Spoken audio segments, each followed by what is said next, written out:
isbeddelkii afraad ayaa lagu sameeyay hoggaanka ciidamada danab gaar ahaan fadhigooda Baladogle saraakiisha la magacaabay iyo xubno ka tirsan hoggaanka maxkamadda ciidamada qalabka sida ayaa deegaankaas u gaaray baaris la xiriirta dayac cagab oo ay sameeyeen ciidamada iyo saraakiisha qaarkood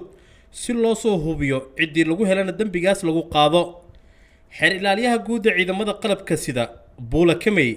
ayaa sheegay in danab waxa ay sameeyeen qaarkood aan laga filaneyn waxana uu sheegay in aan la isku dayn doonin in la maro natiijada ka soo baxdo baarista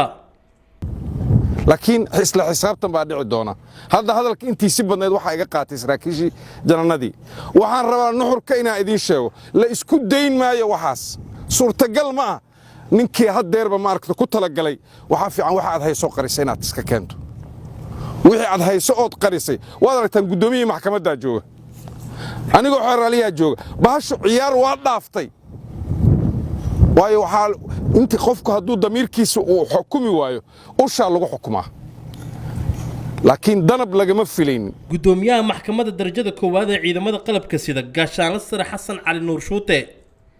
ayaa sheegay natiijada baarista iyo go'aanka maxkamadeed in lagu gaari doono xarunta dhexdeeda wuxuu intaa ku daray in Baladogle ugu tagayaan baariyaal diyaariya kiiska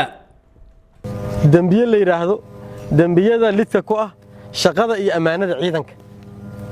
waxa kamida lumin agabka ciidanka aad lumisa inaan lumisa hadii la diidaa inaan la xadaan lunsato ka war oo adiga gadato dantaada gaarka ku raacato inaan lumisa ay ka lumaan ay dayac kaaga lumaan dambi waay hadaa adiga gadato ka war oo lunsato hada dhibaatada iyo jabhada la dagaalamay adaaba ka darno dhibaato kale ah oo meesha noo fadhiyo waa macnaheedu annaga sidaad nooga barateen miidanka joogayno xamar hadda kadib laga bilaabo maantadan halkan waxaan ugu tagaynaa qayb kiisaska diyaariso markii kiisaska diyaariyaan kadibna halkaan la imaana meesha lagu maxkamadeena in la soo qaado oo taliyaha guutada xamar ilaa xamar oo soo wado ma sugayso qof xukuman ama qof xuraha inta joogay ama qof xukuman xamar tagay labada wax u dhaxeeya ma laha halkaan imaanayna waa fiirsana meeshan degi lahayn waajibka kale oo askariga iyo sargaalka saaran oo ugu horeeyo waxa waay inuu